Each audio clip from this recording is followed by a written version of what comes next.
Hello, and welcome to Vow, Voices of Wisdom, the show that might not be for everybody, but everybody needs to watch this show. Today, we're going to be talking about boots on the ground. I'm going to read something for you for a moment. Are black men in a state of emergency? Some of them are. But black men are also misrepresented and impacted by distorted media images that tell the world that they are worthless thugs and ignorant hoodlums. Media doesn't tend to focus on black men who are doing the right things, getting educated and taking care of their families. It tends to focus on the things that are totally the opposite. The truth of the matter is, black men are not nearly as vile, irresponsible, and destructive as they are portrayed. And they would like to believe that they are. And a lot of times the media portrays that more than we would like. But not all men have reached their potential and fulfilled their destiny in the world that is designed to limit their greatness. Building a better black man is critical to the future of our community and our country. By raising more black men to be responsible and productive citizens, black women will have an easier time finding good husbands. By keeping black men out of prison, the prison industrial complex, more of these men can be home protecting and providing for their children. By helping young black men appreciate the value of good education, we have some more men who are economically secure and self-sufficient. Raising these men to be leaders or instilling them with constructive value systems that is necessary in evaluating and enhancing the quality of life in all, it says all black America, but I'm gonna say all America. Today I have in my show Reverend Kirk Lyons. He is the founder and senior servant leader of Brothers Keepers, an all-male ministry which emphasizes a candid, confrontational, and constructive approach to ministering to men.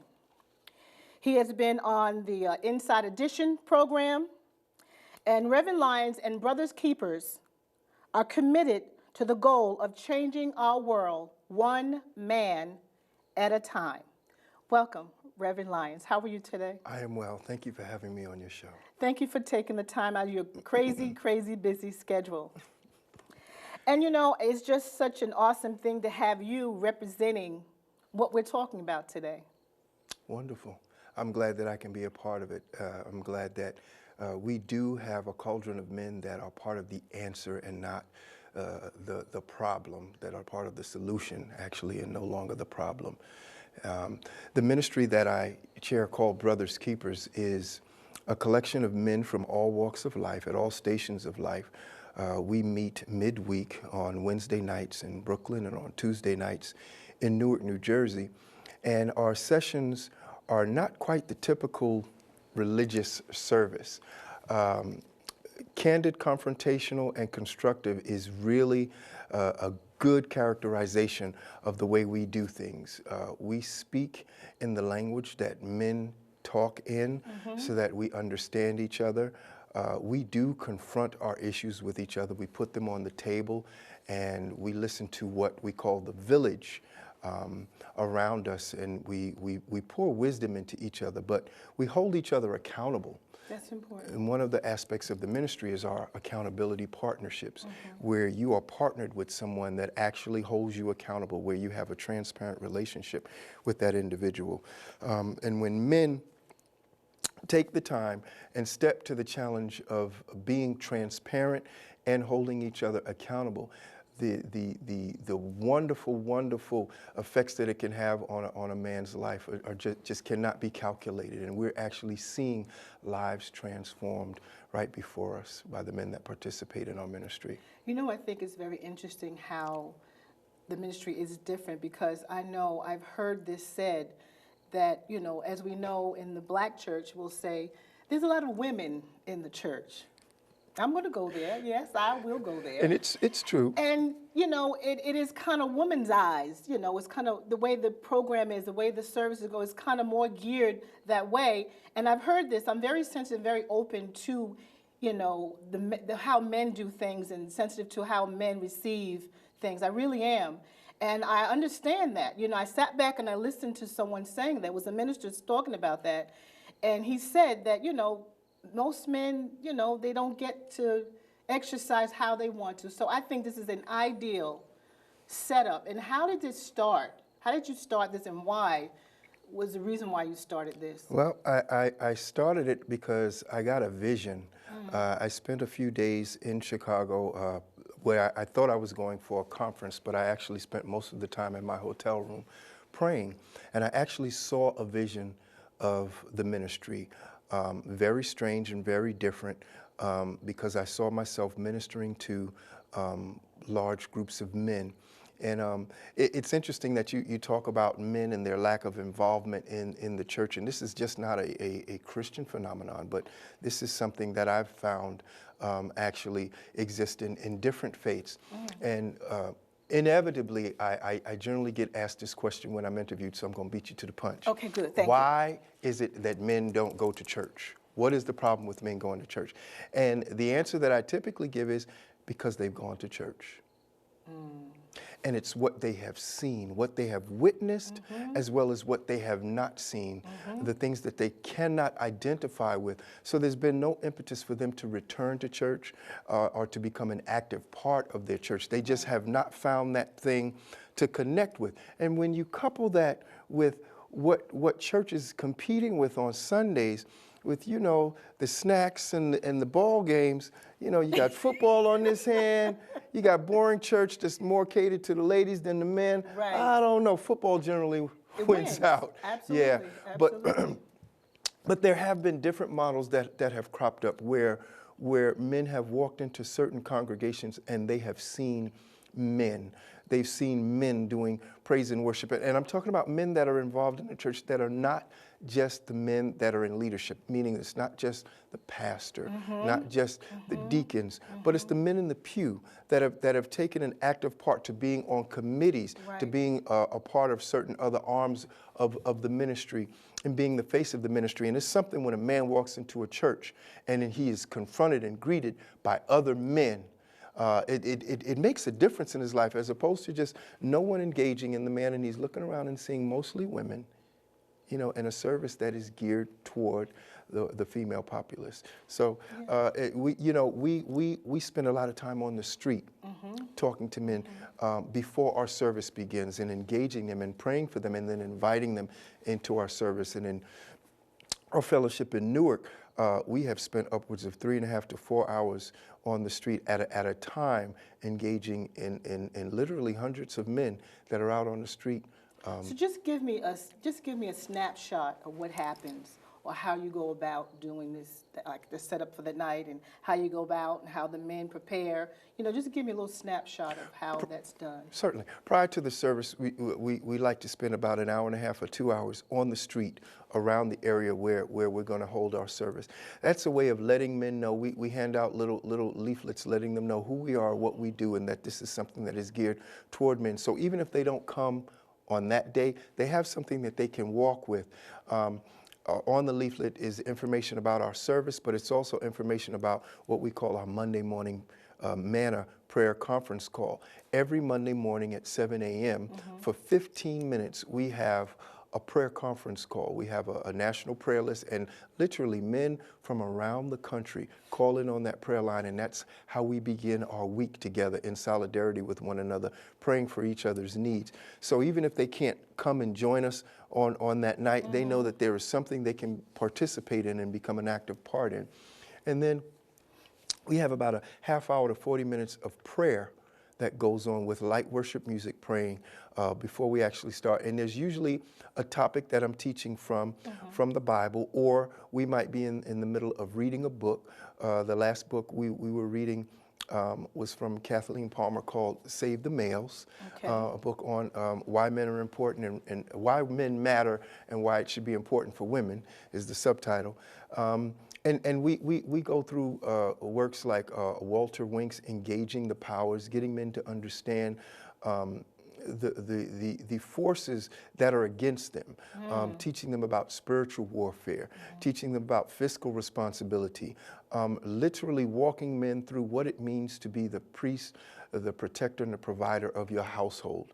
And so needless to say, some of our biggest fans are women, because women are the direct beneficiaries of men that step to the plate and are not afraid to engage with other men. And the principle of iron sharpening iron is in full effect in our ministry, where we take each other to task with things. But then the women in our life, our wives, our girlfriends, our children, are the direct beneficiaries of what takes place in the lives of these men. I remember coming and being invited to one of the sessions. Yes. When you invite the women in. And it was a great session, you know, it was great. You know, even how it was conducted, you know, the topic, I'm trying to remember the topic. Soulmate. Soulmate. Soulmate, yes. And see, that was the first time women have ever been in the midst of one of our gatherings. So we were trying to be hospitable. And on the other hand, we were trying to give you somewhat of a snapshot of how we conduct our fellowship and our gatherings. So as you recall, it was very candid conversation. Absolutely. that was going on. Absolutely. And for us, when someone new comes to the fellowship, you know, generally brothers are quiet, they'll sit back and they'll observe. But then when they hear the candid conversation that takes place and they hear the transparency where a brother will talk about what he's been through, the difficulty in different parts of his life, and how his engagement with God and the Bible has helped him, and then hear from other individuals, it's like an open invitation for a brother to engage, and you know, there's no facade. We understand that we each come to the table at different stations in life, so there's no condemnation.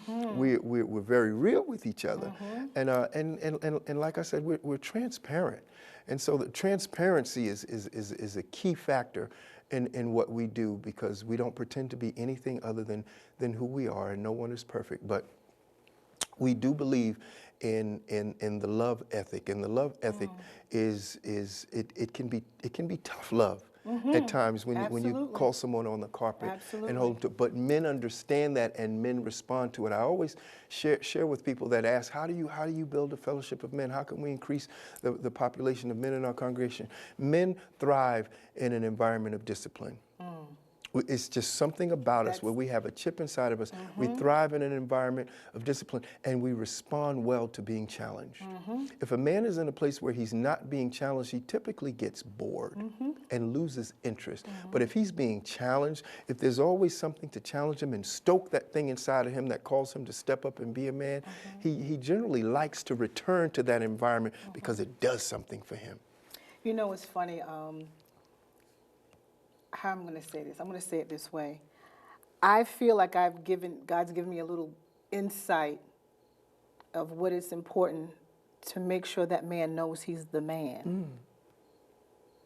And I've shared this with some women. They look at me, some of them look at me cockeyed. Some of them look at me like, what? But, you know, I found a scripture in the Word that talked about, I can't remember exactly where it was, but it was something that let me know the importance of a woman or wife letting her husband know that he is the man. Even though he might have some stuff going on, but that's when prayer comes in. You pray for him. But I believe in the head of the household. I believe in the flows. I believe that's how it has to be. It absolutely has to be. Then all this women's liberation, all that stuff, you know, I went through all that. You know, my age, it is what it is. And I went through all of that. But I've come to this place. You know, I am not married at this point. And I'm looking, but the important thing is that I know that it's a piece that I have, it's a knowledge that I have about the importance of you have to let that man know that he is the man.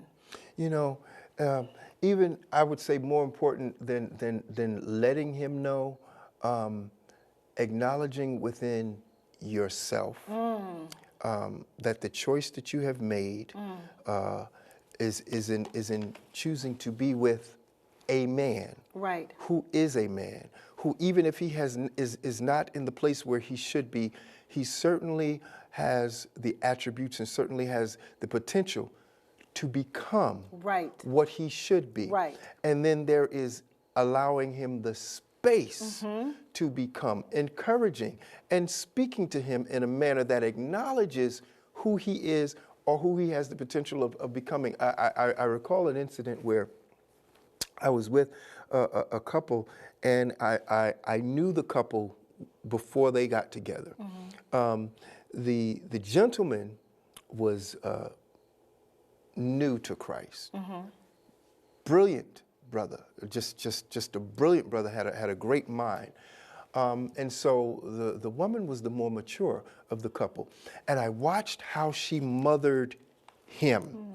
I watched how she, just the manner in which she smothered him with teaching and painstakingly, you need to do this like this, you should stay away from this.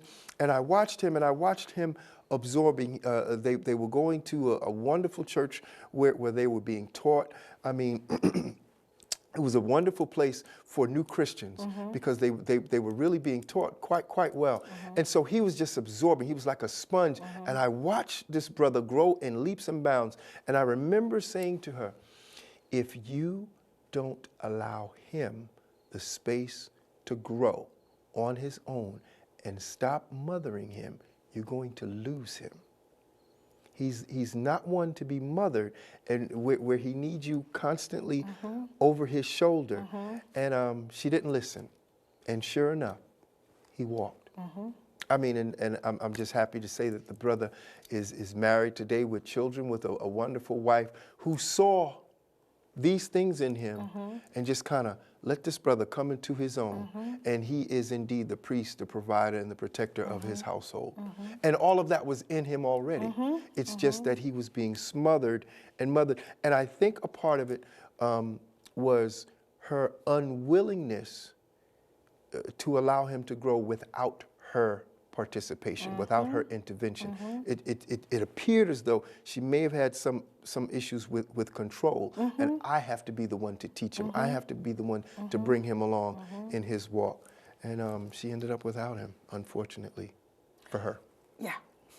You know, that's, I don't want to get off the topic of, the boots on the ground, but, this is flowing pretty cool.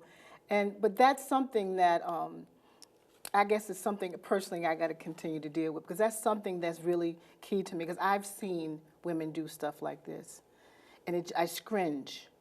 It just does something to me, because I'm like, do you know what you're doing to this man? Because I've watched the man just shrink. Yeah. I watch his face, and I watch his whole demeanor, and it is what it is. We all have to be delivered from things. We all have to know, but we can all be in that place so we can grow and let the person grow. You can grow and I can grow, and we can grow in God together. But I've seen it. I've seen it too many times, and it's sad. It is. When a man does not feel respected by the object of his affection, the woman whom he loves, it kills something inside of him. Would you mind trying to repeat that one more time? When a man does not feel respected, or even worse, when he feels disrespected, which is an offense, by the woman who is the object of his desire, the woman that he loves or cares for, it kills something inside of that man for that woman. It does. It does. And the reverse is actually true, and it's a beautiful thing to watch when a man engages in a relationship with a woman who respects him. It's just like she's just pouring water on that seed, and he just blossoms, because we respond to respect in the same way that a woman responds to being adored, to being cared for, to being protected, to being loved, for the way a woman responds when a man shows her affection. We respond the same way when we're respected. We do. It does. It's something that I've been challenged with a lot of times. And I keep saying, I guess I'm sitting here, I'm hesitant what I'm saying because I'm sitting here saying, okay, this is coming up again. I'm going through some little changes internally right now, but I'm going to move forward. But the other thing I want to talk about with the boots on the ground, so you've had men then come into the ministry, into Brothers Keepers? That's your whole purpose? Absolutely. We don't have what you would typically call membership per se.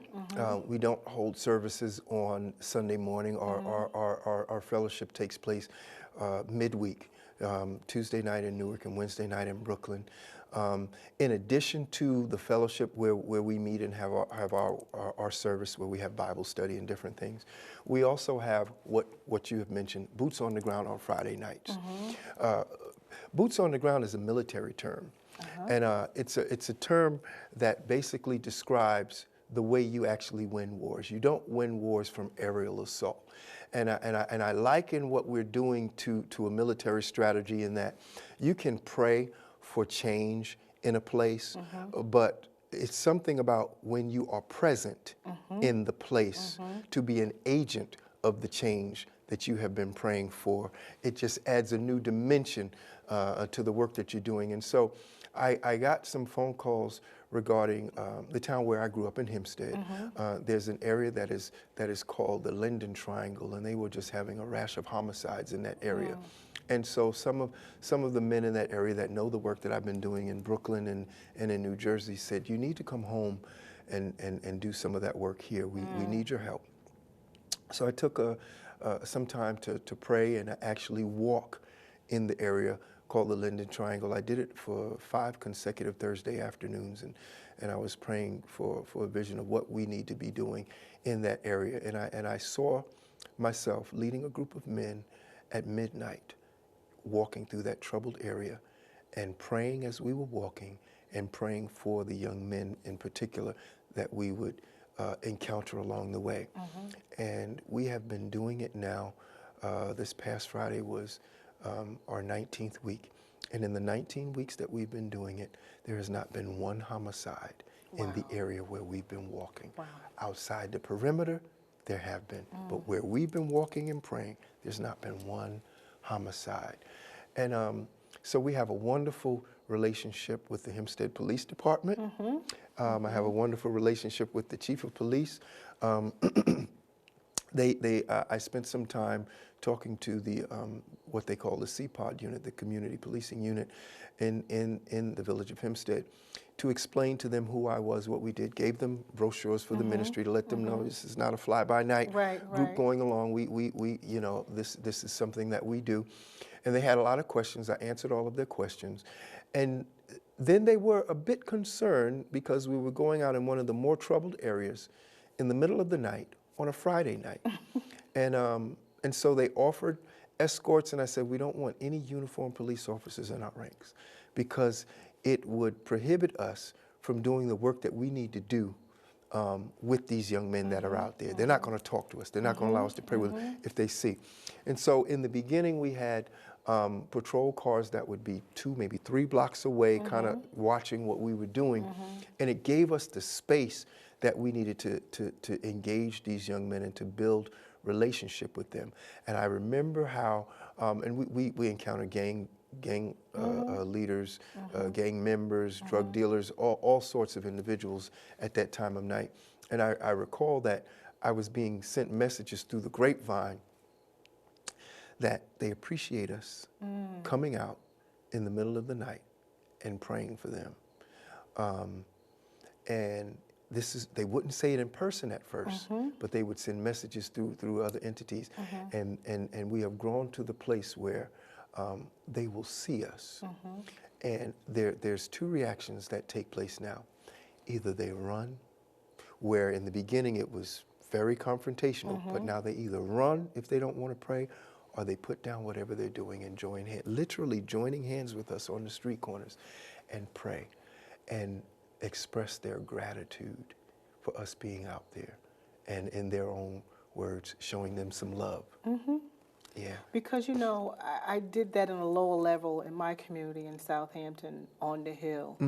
And I just wouldn't go to church. That particular Sunday, instead of going to church, Wow. I walked the street.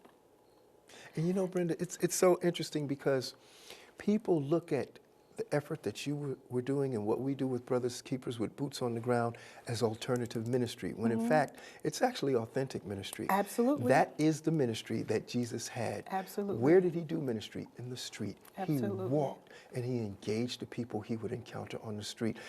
I remember this big move to get men to come to church, to get men to come back to the church, when in actuality, what we should be doing is taking the church to men. Absolutely. Wherever we find them, take the church to them. And so that's what we've been doing. We've been taking the church to these brothers wherever they are and in whatever station in life they find themselves in. And we've been out there on the streets ministering to them. It's that love. It's a powerful thing. It is. When you approach a person, you know, I'm going to make this quick because we got a minute. This young man was literally laying on the side of the street, you know, like on a hill. And that one Sunday I was walking, and I just sat next to him. He was basically out of it. But to make a long story short, I knew him. I just sat there and talked to him. He was hungry. I fed him. Love. Yeah. And that's ministry. It is. That's ministry. It is indeed. So I want you to look at the camera and give us some last words of encouragement about what you do and what we should do as Christians. Absolutely. I want to just say that we've been calling forth a Joshua generation, but we've left them with a Gideon legacy. Meaning we're expecting great things for this generation to surpass even our own accomplishments. And Joshua had a mentor in Moses, and mind you, it was not his flesh and blood. It's okay to mentor someone other than your own sons. But Gideon, on the other hand, the examples around him, they were hiding in the caves, they were hiding in the clefts, they were hiding in the strongholds. It took divine intervention for Gideon to know who he was and what was expected of him. So we're just calling on all men to do for the men in the generation coming behind us what Moses did for Joshua. Take them up under your wing, mentor them, make a significant investment in them, show them how to do the things that you see in them that they are capable of doing. Be that model for them that they need to do what they've been blessed to do. Make a significant investment in them. Thank you. You're welcome. This has been Vow, Voices of Wisdom. Have a wonderful day.